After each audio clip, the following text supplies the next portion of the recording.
Hi అండి. దేవి blogs 4945 YouTube channel. అందరు ఎలా ఉన్నారు? బాగున్నారా? నేనైతే బాగున్నానండి. మీరు కూడా బాగుండాలని మనస్ఫూర్తిగా అయితే కోరుకుంటున్నాను. ఈరోజు అయితే నేను 4:30కే లేచానండి. ఎందుకంటే ఈరోజు సంక్రాంతి క్లీనింగ్ అయితే పెట్టుకున్నాను.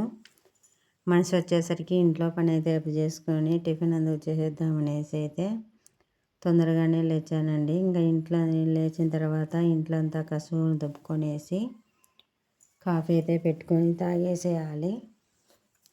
ఇక్కడైతే వీడియో అయితే స్పీడ్ పెట్టానులేండి, అంతా పెడితే బోరు కొడుతుందనేసి ఇంట్లో అయితే చెత్తలు వచ్చేసాను. ఇంకైతే కాఫీ పెడుతున్నాను.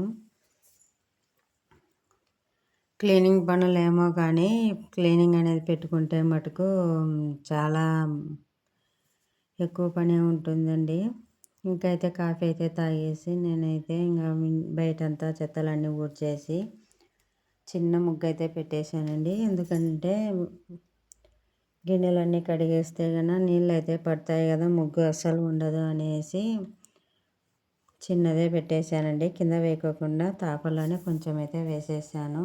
చూడండి, ఇంక ఇళ్ళంతా మొత్తం అంతా చెత్తలు అయితే నీట్గా ఊడ్చేసానండి. ఇంకా ఇదంతా గందరగోళం అయిపోతుంది. గిన్నెలన్నీ బోట్లన్నీ బయట వేసేస్తేను. ఇంకైతే ఆమె అయితే వచ్చేసింది. ఇంట్లో అయితే బూజంతా దులిపేసి మొత్తం గుళ్ళల్లో అందుకు మట్టంగా నీట్గా అయితే చేసేసి అయితే గిన్నెల కాడైతే కూర్చునేదండి. ఇక్కడైతే నేను కలర్ రైస్ అయితే చేసేసి చికెన్ పకోడా అయితే చేశానండి. ఇంకా తినేసిన తర్వాత అయితే చూడండి, ఆవిడైతే అన్ని గిన్నెలన్నీ కడిగేస్తూనే ఉంది. కొన్ని అయితే కడిగేసింది. ఇంకైతే తినేసిన తర్వాత కడుగుదులే అని అంటే లేచింది.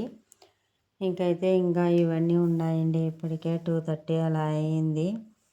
ఇంకా ఆవిడైతే కడిగేసి అన్నీ వెళ్ళిపోయిందండి. ఇంట్లో అందుకు తుడిచేసి ఇంకా నేనైతే పొద్దున్న గుళ్ళల్లోటి కవర్లు అయితే ఉన్నాయి.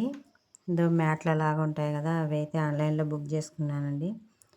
అవి అయితే పొద్దున్న సర్ఫ్లో వేసి నానేసినాను. ఇప్పుడైతే ఇంక అన్నీ నీట్గా బ్రష్తో రుద్దేస్తున్నానండి. ఎందుకంటే మురికి ఎందుకున్నా నల్లగా పోయింటాయి కదా, కొంచెము మరకలు అయింటాయి అనేసి అయితే బ్రష్ పెట్టి నీట్గా అయితే అనేసాను. చూడండి, ఇక్కడైతే మా ఇంట్లో ఇది ఏం చెట్టు నాకు తెలియదు కానీ పచ్చపూలు పూస్తాయి కదా, పచ్చగన్నేరు చెట్టు అంటారు కదా, అదైతే ఉందండి. గిన్నెలన్నీ కడిగేసి బోలిచ్చేసింది. కానీ ఆ గిన్నెల మీద అన్నీ పూలే రాలినాయండి. ఇవైతే ఇంకా ఎక్కువసేపు ఆరిపోయిన గిన్నెలకైతే అలాగే అతుక్కుపోయి ఉంటాయి. ఇంకైతే ఆమె వెళ్ళిన తర్వాత అయితే నేను వేటికి అవి సెట్ చేసుకొని ఇవన్నీ ఇంట్లో అన్నీ బోలిచ్చే కొద్దీ 9 అయిందండి రాత్రి. అప్పటికే నాకైతే ఇంకా జ్వరం వచ్చినట్లు అయిపోయింది. చూడండి ఫ్రెండ్స్, అన్నీ ఎంత టైం పట్టిందో, ఇల్లంతా ఎలా క్లీన్గా ఉందో. ఈ వీడియో కనుక మీకు నచ్చినట్లయితే చిన్న లైక్ ఇచ్చి సబ్స్క్రైబ్ చేసుకోండి ఫ్రెండ్స్. బాయ్.